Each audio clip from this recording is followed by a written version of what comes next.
Bonjour à tous, bienvenue dans cette toute première vidéo, enfin vraie vidéo face caméra.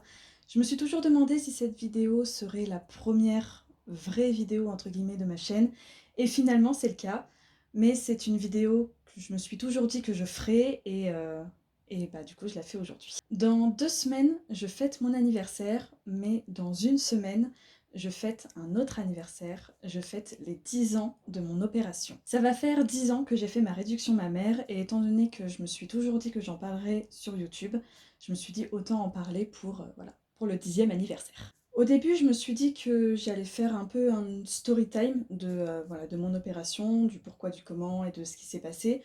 Mais je me suis rendu compte que sur YouTube, il y avait énormément de vidéos comme ça, un peu voilà, story time de cette opération en particulier.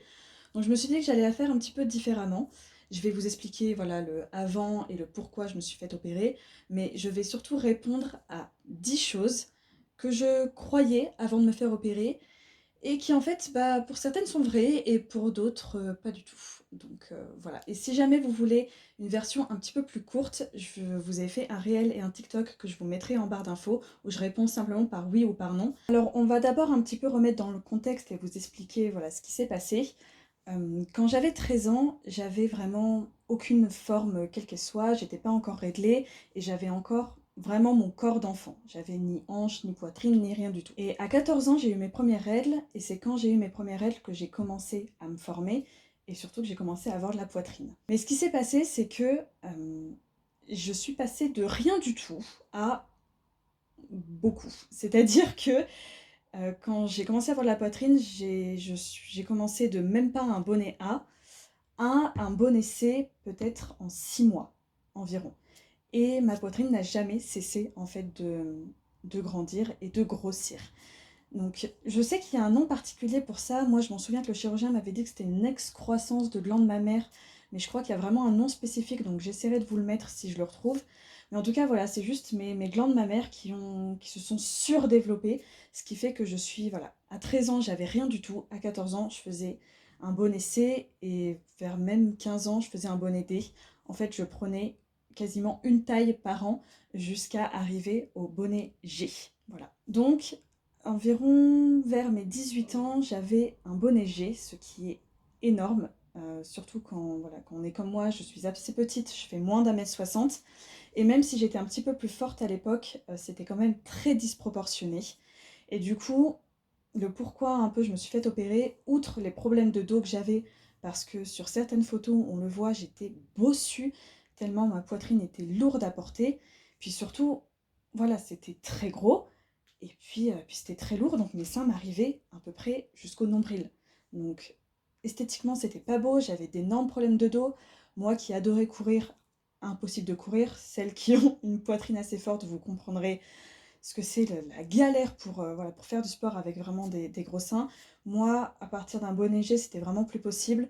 Je pense que je me serais arrêtée un bonnet D, E, je me serais peut-être pas fait opérer si vraiment j'avais des seins qui se tenaient, mais là, un bonnet G, c'était vraiment énorme, et en plus, ça se tenait pas du tout, donc c'était esthétiquement pas joli, et vraiment au niveau voilà, de mon dos, de ma santé, et puis même du quotidien, c'était plus gérable.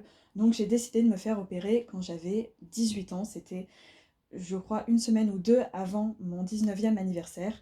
Donc voilà, je me suis fait opérer d'une réduction mammaire il y a 10 ans. Maintenant, je vais répondre un peu à ces 10 interrogations que voilà, j'allais dire en anglais expectation, mais je ne vois pas trop en français comment on peut le dire. En tout cas, c'est 10 choses que je pensais avant de me faire opérer. Et vous allez voir, je vais un peu vous raconter mon histoire tout en répondant à ces questions, à ces interrogations. Donc c'est parti. Donc la première, et ça c'est quelque chose dont on m'a énormément parlé avant de me faire opérer, tout le monde me disait la sécurité sociale rembourse l'opération. Non, pas vraiment en fait. La sécurité sociale ne rembourse pas grand-chose. C'est la mutuelle qui rembourse l'opération. Et ça, il faut vraiment faire la différence, parce que il y a plein de mutuelles qui sont différentes. Il y en a certaines qui remboursent mieux les dents, d'autres qui remboursent mieux tout ce qui est optique, et il y en a certaines qui remboursent mieux tout ce qui est bah, voilà, un peu grosse opération comme ça. Et en fait, la sécurité sociale, quand on dit la sécurité rembourse, non, c'est vraiment la mutuelle qui rembourse une grosse partie. Pour vous expliquer un petit peu, moi, mon opération m'a coûté 4 000 € en tout. la sécurité sociale, elle, m'a remboursé 200 € sur les 4000. Donc c'est vraiment pas grand-chose. Et c'est la mutuelle qui m'a remboursé le reste. Et moi, j'ai dû débourser 500 € de ma poche. Donc j'avais de la chance parce qu'à l'époque, je travaillais, donc j'ai pu moi-même payer ça. Mais c'est vraiment quelque chose à prendre en compte avant avant peut-être de vous lancer ou si vous vous renseignez, etc. C'est que c'est la mutuelle qui rembourse et chaque mutuelle est différente. Donc peut-être essayer de voir quelle mutuelle peut le mieux rembourser. Moi je sais que j'avais une mutuelle assez basique, je pense que j'aurais été mieux remboursée avec une autre mutuelle, mais bon voilà, à l'époque j'étais jeune, je savais pas trop, mes parents non plus, donc on l'a fait comme ça, et puis j'avais les moyens de payer ces 500 €, mais il y a des fois où on n'a pas du tout les moyens, donc voilà, c'est quelque chose à penser, mais en tout cas non, la sécurité sociale ne rembourse pas, enfin très très très très peu, donc la mutuelle qui rembourse. La deuxième chose que je pensais, c'est que ça allait très bien se passer avec le chirurgien. Bah là, en fait, ça dépend. J'ai envie de dire oui ou non. En fait, moi, les chirurgiens, c'est un peu comme les psychologues. Il faut vraiment se sentir en confiance avec eux si on veut, voilà, faire un travail avec eux. Et moi, je m'en souviens, j'étais allée voir un chirurgien à Grenoble et je ne saurais pas dire pourquoi, mais j'étais avec ma maman et quand je suis sortie de ce rendez-vous, je me suis dit non, non, jamais je confie mes seins à cet homme-là. Il n'y avait rien, voilà, il n'avait pas l'air d'un charlatan ou quoi que ce soit. Je ne sais pas trop pourquoi, c'était vraiment un ressenti où je me suis dit non, cet homme-là, je ne lui fais pas confiance. Pas pour ma poitrine en tout cas. Voilà, c'est surtout que c'était les seins, c'est pas un bras, une jambe à réparer. La poitrine, c'est quelque chose de trop important pour le laisser à quelqu'un en qui on n'a pas confiance. C'est vrai que quand je suis sortie, j'étais un petit peu déroutée. Je me suis dit, bah en fait, voilà, qu'est-ce que je fais du coup maintenant? Et là, du coup, c'est ma grand-mère qui m'a appelée, qui m'a dit, bah écoute, ma chérie, moi j'ai mon chirurgien à Lyon qui s'est occupé de mon cancer du sein. Il est très réputé pour la reconstruction mammaire, etc. Va voir comment tu te sens avec lui. Et du coup, je suis allée voir ce chirurgien. Et encore une fois, quand je suis sortie de ce rendez-vous, je me suis dit, oui. Alors lui, je sais que je peux lui laisser ma poitrine, je sais qu'il n'en fera pas de la charpie. Et pourtant, il n'avait rien de très chaleureux ou quoi que ce soit, mais il était d'un professionnalisme où je me suis dit, mais c'est bon, je sais que mes seins, ils vont être entre de bonnes mains. Et c'est pour ça que, en fait, je dis, ça va pas bien se passer avec le chirurgien, c'est oui et non, c'est-à-dire qu'il faut que vous ayez confiance envers le chirurgien avec qui vous allez vous laisser, je parle des seins, mais ça peut être le nez, ça peut être votre corps entier, il faut avoir confiance en lui, donc ne pas hésiter à aller voir plusieurs chirurgiens s'il le faut, jusqu'à que voilà, vous ayez vraiment cette relation un petit peu de confiance. La troisième chose que je pensais, c'était que ça allait faire mal. Et là, encore une fois, pas vraiment. C'est-à-dire que j'avais une amie qui s'était fait opérer du genou. Alors oui, je sais que le genou et les seins, ça n'a vraiment rien à voir, vraiment même au système nerveux, etc. C'est pas du tout la même chose. Mais qui, elle, m'avait dit, tu vas voir Julie, après l'opération, quand l'infirmière va t'enlever les poings, ça va être hyper douloureux, vraiment. Enfin, moi, je pleurais à chaque fois. Et bien en fait, pas du tout. Vraiment pas du tout. Pendant les 4 mois de convalescence, j'ai pas eu mal. C'était plus une gêne qu'autre chose. Le fait de m'asseoir, de me lever, chaque geste qui tirait un petit peu ici, c'était gênant, mais c'était pas une vraie douleur. Le seul moment où j'ai vraiment eu mal, et là vraiment c'était une séance de torture qui en plus dans ma tête a duré 15 minutes alors que je suis sûre en vrai ça a duré même pas 2 minutes. Mais ça a été à l'hôpital quand on m'a changé les pansements pour la première fois et qu'on m'a nettoyé la poitrine pour la première fois. Forcément, c'était juste après l'opération, ma poitrine était hyper sensible.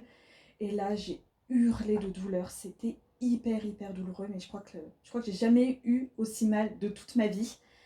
Mais par contre, c'est le seul moment où j'ai eu vraiment mal. Sinon, tout le reste du temps, j'étais plus gênée, mais aucune douleur. Même quand l'infirmière venait pour m'enlever les poings, honnêtement, j'avais plus mal en m'épilant les sourcils, pour être vraiment honnête, mais sinon, j'avais pas vraiment mal. Après, je pense que ça dépend vraiment de chaque femme. Il y a peut-être des femmes qui, voilà, pendant le premier changement de pansement, qui n'ont pas eu si mal que ça, et c'était plus les points où c'était douloureux. Moi, en tout cas, voilà, c'était plus gênant, mais pas vraiment douloureux. Je pensais que tout le monde allait voir la différence. Et ben en fait, pas vraiment. C'est-à-dire que, outre ma famille et mes amis qui, eux, voilà, vraiment me voyaient régulièrement au quotidien, eux ont vu une vraie différence. Mais sinon, par exemple, des personnes avec qui je travaillais, quand je suis revenue de convalescence, voilà, ils n'ont pas percuté, ils ne savaient pas forcément que je me faisais opérer. Donc ils m'ont dit: «Mais Julie, qu'est-ce que tu fais là? Qu'est-ce qui s'est passé?» Et je leur dis: «Bah ça se voit pas». Bah non, non, pas du tout en fait. Donc voilà, en fait on ne voyait pas vraiment la différence parce que avant je m'habillais vraiment très large, je faisais vraiment tout pour cacher mes seins. J'étais pas du genre à mettre des décolletés extravagants ou quoi que ce soit, donc le fait que je les cachais beaucoup et que j'étais certes un petit peu plus forte qu'aujourd'hui, bah, on n'a pas forcément vu une grande différence. Pas forcément. La cinquième chose que je pensais, c'est que ça allait être une révolution pour m'habiller. Et ça, c'est vrai. Honnêtement, quand on a une forte poitrine, c'est un petit peu un enfer, surtout au niveau de la lingerie. Je sais que moi, chaque fois que je devais m'acheter un soutien-gorge, je partais en mission. Je prenais ma petite sœur avec moi et je lui disais, ok, on va dans une boutique. Et j'en avais littéralement pour 3 heures pour essayer de trouver le soutien-gorge avec les bretelles qui convenaient, qui vraiment voilà, me tenait et en étant confortable en même temps. Sachant qu'à l'époque, moi je sais qu'il n'y avait qu'un seul magasin qui faisait ma taille. Aujourd'hui, un petit peu plus, mais en tout cas, il y a 10 ans, il n'y avait vraiment qu'un seul magasin. Donc, pour la lingerie, une révolution. Et puis même pour les hauts, en fait. Je pouvais mettre la même taille en haut et en bas, chose qui n'était pas le cas avant. Et voilà, des vêtements un petit peu plus... je pouvais un petit peu plus m'amuser avec la mode, entre guillemets, parce que j'avais plus, voilà, cet énorme truc là en face qu'il fallait essayer de gérer avec le vêtement. Donc ça, oui, une révolution pour s'habiller, vraiment. Je pensais que j'allais retrouver ma sensibilité d'avant opération. C'est-à-dire qu'après l'opération, je me suis dit, voilà, quelques mois, et puis je vais retrouver la sensibilité que j'avais avant. Et bien pas vraiment, en fait. Sachant qu'avant l'opération, j'avais vraiment une sensibilité, je dirais même une hypersensibilité des tétons et des seins, voilà, et de la poitrine, en fait. Quand j'en parlais un petit peu à mes copines ou à mes sœurs, elles me regardaient avec des gros yeux, ah ouais, elles me disaient, ah ouais, vraiment hyper sensible. Et quand je me suis fait opérer, j'ai complètement perdu cette hypersensibilité. Déjà, ça a mis du temps, la sensibilité en elle-même revienne, mais j'ai pas retrouvé cette extrême sensibilité. J'ai trouvé une autre sensibilité, c'est-à-dire que voilà, quand on touchait mes seins, quand on touchait mes tétons, quand moi je les touchais, je sentais qu'il y avait, enfin, j'étais pas complètement insensible ou quoi que ce soit, mais c'était différent. C'était une autre sensation. Et ce qui s'est passé, et je l'explique pas vraiment, c'est qu'il y a à peu près, je dirais, ouais, c'était à peu près 6 ou 7 ans après l'opération, j'ai pris une taille de bonnet, sans savoir pourquoi, honnêtement j'en ai aucune idée, j'ai pris une taille comme ça, et en prenant une taille, eh bien, j'ai retrouvé la sensibilité que j'avais avant l'opération. J'ai pas compris pourquoi, et je suis encore étonnée de ça. Pour moi, je me dis que mes seins, ils se sentaient trop petits, et du coup, il fallait qu'ils prennent une taille pour retrouver un petit peu la sensation qu'ils avaient avant. Mais voilà, en prenant une taille, j'ai retrouvé cette sensibilité-là, cette espèce d'hypersensibilité. Mais c'est vrai que pendant, je crois, 6 7 ans avant, j'avais pas ça. J'avais une autre sensibilité, mais pas exactement celle d'avant.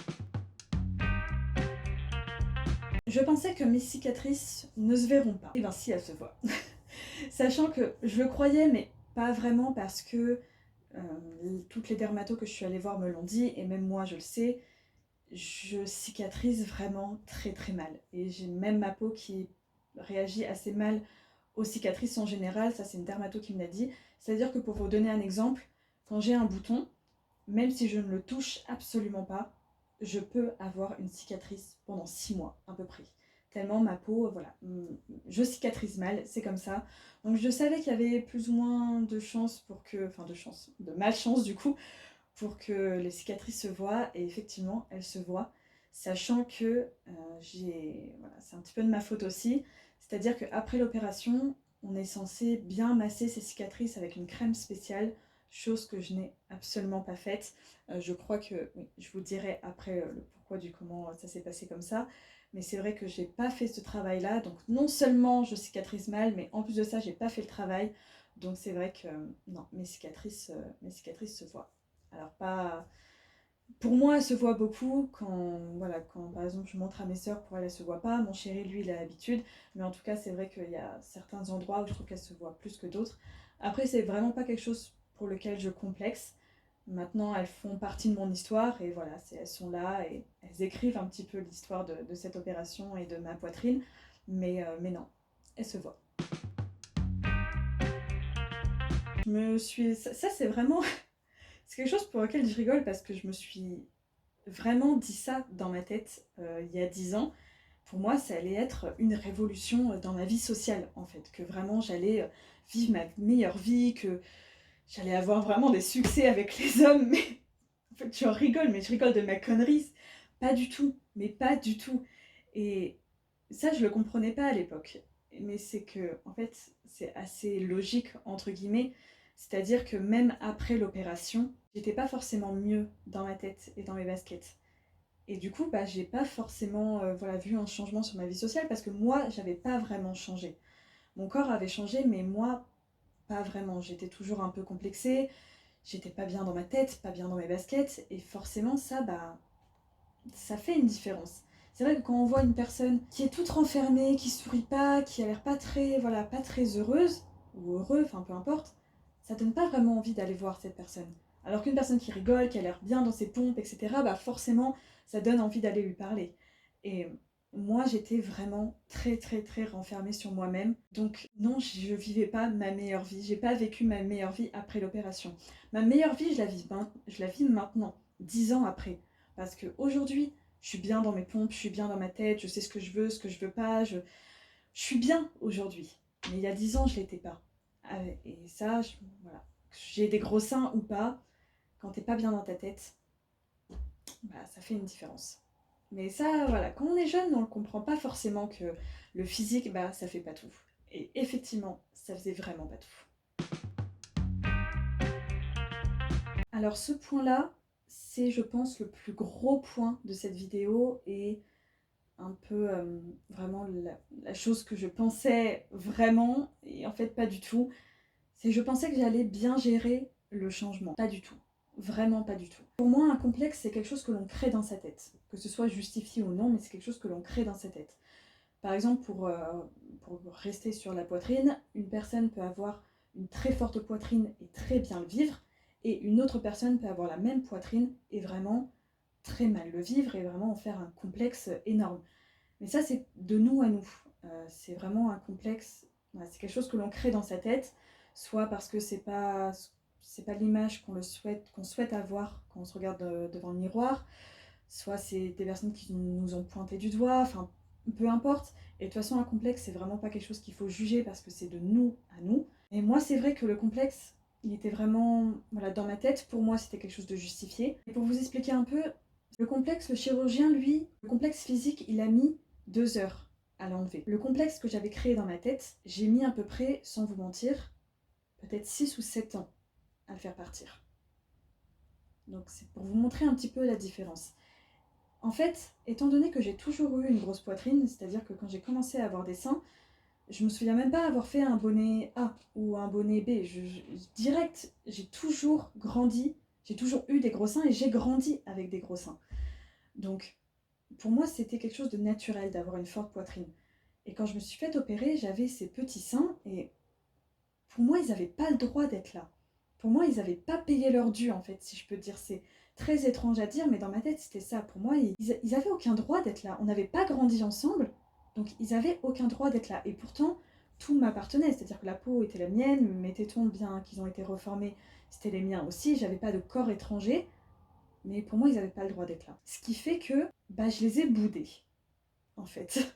C'est ce qui s'est passé pendant presque, je pense, une année. Je les ai ni touchés, ni regardés. Ce qui fait que du coup, bah, j'ai pas massé mes cicatrices avec les crèmes comme le chirurgien m'avait dit pour bien que la peau se remette et avoir le moins de cicatrices visibles possible. Du coup, je ne l'ai pas fait, c'était pour cette raison. C'est parce que pour moi, je les ai totalement ignorées pendant un peu plus d'un an. Je les regardais pas dans le miroir, je les regardais pas comme ça non plus. Je ne les touchais pas, personne ne les touchait non plus. Je les ai vraiment boudés. Et c'est après un an, voilà, euh, forcément le temps fait un petit peu son œuvre, que j'ai commencé un petit peu à accepter, à me dire, bah, en fait, il y a un changement, Julie, il faudrait peut-être que tu acceptes un petit peu ce qui se passe. Mais en tout cas, ça a été difficile. Ça a été difficile, surtout que j'ai pas fait ce chemin dans ma tête en me disant, bah, Julie, voilà, tu t'es fait opérer, maintenant, il faut que tu acceptes, il faut que tu concrétises un petit peu ça. Enfin, j'ai pas fait ce chemin dans ma tête de me dire, je me suis fait opérer, du coup, maintenant, il faut que j'avance. J'attendais en fait que la confiance en moi que je voulais après m'être fait opérer arrive d'un coup. Vraiment, j'étais comme ça, je me disais, comme vous voulez en fait, vraiment quand tu veux, ça arrive. Sauf que ça se passe pas comme ça. En fait, pour moi, faut aller le chercher. Alors, ça peut durer plus ou moins longtemps. C'est-à-dire que je pense qu'il y a des personnes, ça va peut-être durer une semaine, 15 jours pour voilà, un peu faire le lien entre le cerveau et le corps. Moi, ça a duré des années. Ça a duré des années à vraiment me débarrasser de ce complexe. Et au moment où je me suis rendu compte, c'était quand je travaillais au Novotel à Annecy. Je portais toujours des t-shirts vraiment près du cou comme ça. Et une fois, je me suis dit, vas-y, de toute façon, voilà, on va faire la folie. On va mettre un t-shirt col en V. Alors, pas forcément décolleté ou quoi que ce soit, parce que moi, à l'époque, dès qu'on voyait les clavicules, c'était décolleté. Donc, un t-shirt en V tout simple. Et là, c'est vrai que la plupart de mes collègues m'ont regardé en me disant, mais Julie, ça te va super bien, juste voilà, d'être un peu plus ouverte comme ça, sans s'obliger d'être tout le temps serrée. Limite, si je pouvais mettre des cols roulés tout le temps, je l'aurais fait. Et là, voilà, plusieurs personnes m'ont dit, mais ça te va bien, juste comme ça. Et c'est là que j'ai percuté, j'ai fait, waouh, enfin, c'est pas vraiment décolleté. J'avais des plus petits seins, donc j'avais pas l'impression que ça faisait forcément vulgaire, j'étais bien. Mais je me suis dit, mais waouh, Julie, tu mets ce tout petit truc-là, t'as l'impression d'être complètement toute nue.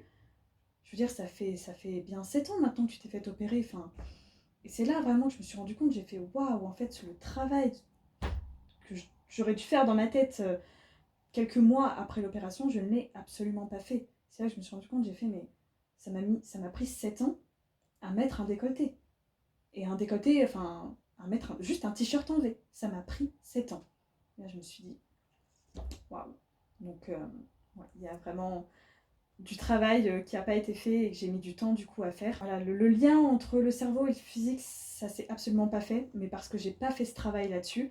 Donc si jamais voilà, vous vous apprêtez à avoir un changement physique, que ce soit avec une opération ou non, faites bien, voilà, essayez de faire ce lien, de vous regarder dans le miroir, de toucher votre corps, de vraiment vous dire ouais, il y a un changement, on le voit, on l'accepte et on y va. Il y a aussi une autre chose qui a fait que j'ai eu du mal avec ce changement, c'est-à-dire que encore une fois, j'ai toujours eu une forte poitrine.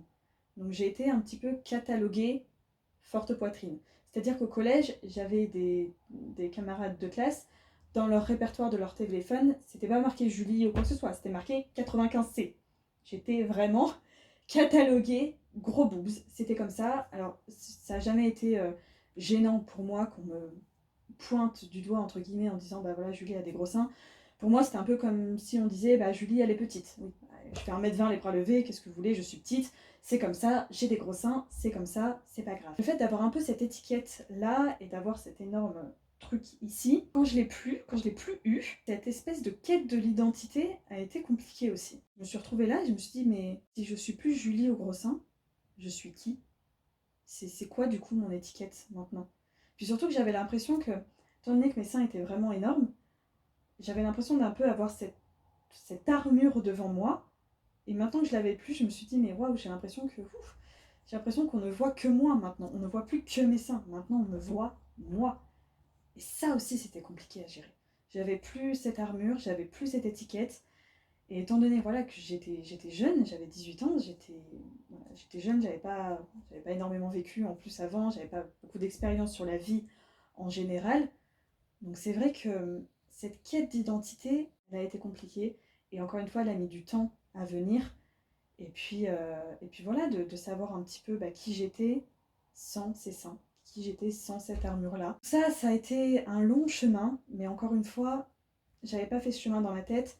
Personne m'avait prévenu ou quoi que ce soit. Quand je voyais les témoignages que j'avais sur internet à l'époque, j'avais pas des témoignages comme ça, c'est-à-dire que les personnes que je voyais, elles passaient du bonnet D à un bonnet C. Moi, j'ai quand même perdu 4 tailles, c'est énorme. Donc je m'attendais pas en fait à ressentir tout ça. Mais finalement, bah si. Et c'est pour ça que je vous en parle un petit peu aujourd'hui, c'est pour vous mettre en garde entre guillemets. C'est qu'une opération ou un changement physique, c'est pas anodin. Et il faut vraiment faire ce lien, encore une fois, entre la tête et le corps. Essayer d'avancer dans sa tête, de se dire, bah ok, le changement a eu lieu. Maintenant, on va essayer de chercher la vie qu'on veut, euh, qu'on veut avec ce changement. Si on a fait ce changement physique, c'est parce que on voulait, entre guillemets, une autre vie. Donc on va aller la chercher, cette autre vie. Et je pense que ce changement, enfin, ce mécanisme dans la tête, il faut l'avoir assez vite. Et moi, je ne l'ai pas du tout eu. Et c'est pour ça que ça a été compliqué, et compliqué sur le long terme. Et le 10e point, c'était que je n'allais jamais regretter cette opération. Et ça, c'est vrai. Que ce soit le lendemain de l'opération ou que ce soit aujourd'hui 10 ans après, je ne l'ai jamais regretté. Même si, voilà, comme je vous l'ai dit, le changement a été compliqué, j'ai encore des cicatrices, voilà, j'ai pas forcément eu tout de suite confiance en moi après l'opération, mais j'ai jamais regretté. Honnêtement, un bonnet G et un bonnet G qui ne se tient pas, c'est hyper compliqué à gérer dans son quotidien, que ce soit physiquement ou mentalement. Donc non, je n'ai jamais regretté. Ce que je regrette, entre guillemets, c'est, voilà, encore une fois, comme je vous l'ai dit, de ne pas avoir fait ce chemin dans ma tête en me disant on va aller chercher la vie qu'on veut grâce à cette opération. Ça, je ne l'ai pas fait. C'est pour ça que je vous ai dit, voilà, dans le point avant, que c'était un petit peu compliqué à gérer. Mais sinon, non, jamais. Si j'aurais pu le faire plus tôt, je pense que je l'aurais fait plus tôt. Mais dans tous les cas, non. Voilà, ça a complètement changé ma vie et je suis hyper contente de l'avoir fait. Voilà, c'est la fin de cette vidéo. J'espère qu'elle vous aura plu. J'espère que j'aurai pu répondre à certaines de vos questions par rapport à cette opération, par rapport aux 10 points que j'ai abordés. Si jamais vous avez d'autres questions par rapport à l'opération en elle-même, ou avant, pendant, après, le chirurgien, où est-ce que je me suis fait opérer, enfin, n'importe quelle question que vous avez, n'hésitez pas à me laisser un commentaire, j'y répondrai avec plaisir. Et puis sinon, bah voilà, c'était mon histoire sur ma poitrine, un peu ce qu'on a vécu ensemble. J'espère que ça vous aura plu, et je vous dis à très bientôt pour une prochaine vidéo, et à tout de suite sur les réseaux. Ciao!